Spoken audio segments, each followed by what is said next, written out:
Pour soutenir la chaîne et mes créations, n'hésitez pas à regarder gratuitement une vidéo sur Utip ou à m'y faire un don. Merci, bon visionnage.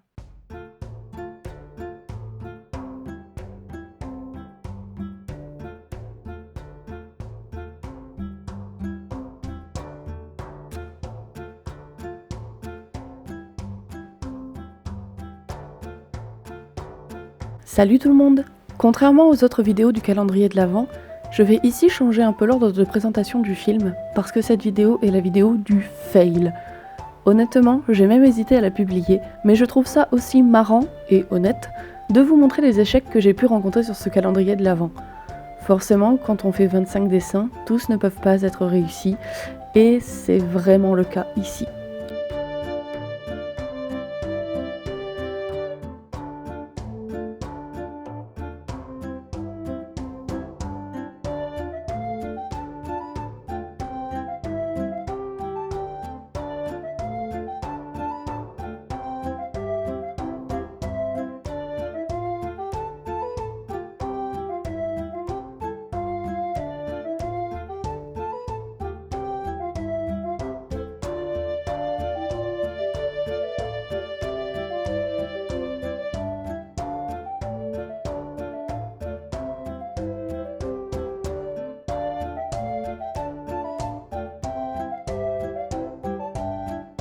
J'ai donc voulu illustrer le film Joyeux Noël.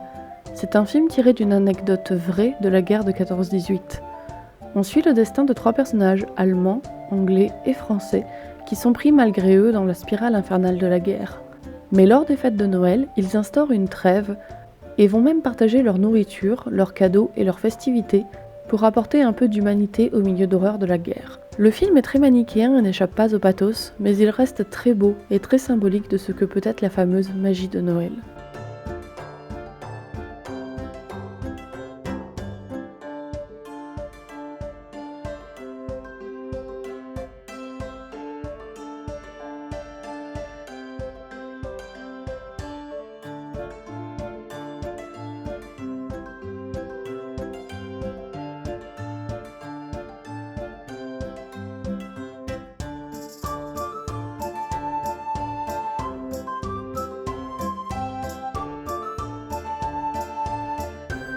Pour l'illustrer, je suis partie à la base sur l'idée de faire des pochoirs. Je voulais un résultat très graphique, avec des motifs répétitifs. Ça me semblait donc être la technique la plus appropriée. J'utilise d'ailleurs assez souvent des pochoirs, mais je n'ai jamais essayé sur un si petit format, et le résultat parle de lui-même, c'est un échec. La peinture a débordé, car, comme je le craignais, les pochoirs étaient trop petits pour qu'on puisse obtenir une forme très précise. Et lorsque j'ai tenté de voir ce que donnaient les bombes une fois peintes, je trouve qu'on dirait des petits pénis volants, donc c'est très loin du résultat que je voulais.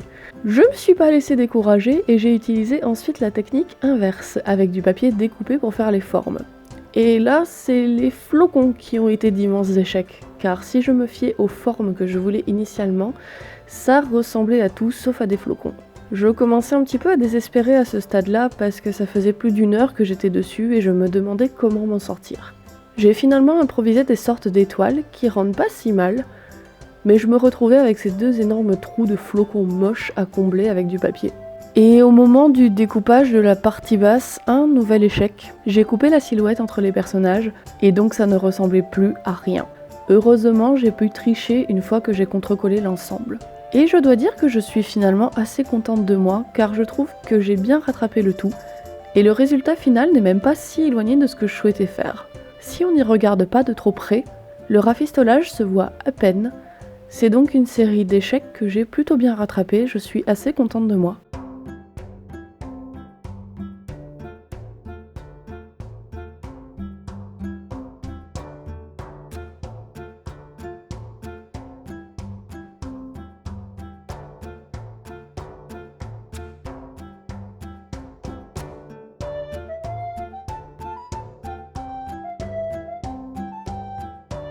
Et voilà le résultat final. Même si j'ai rattrapé le tout, cette création est trop rafistolée pour que je la mette en vente. Les autres originaux du calendrier de l'Avent seront en vente sur ma page Utip, et je ferai une version numérique de celui-ci dans le courant du mois de janvier. N'hésitez pas à me suivre sur mes réseaux sociaux pour soutenir la chaîne et à partager la vidéo. On se dit à demain pour la découverte d'un nouveau film illustré.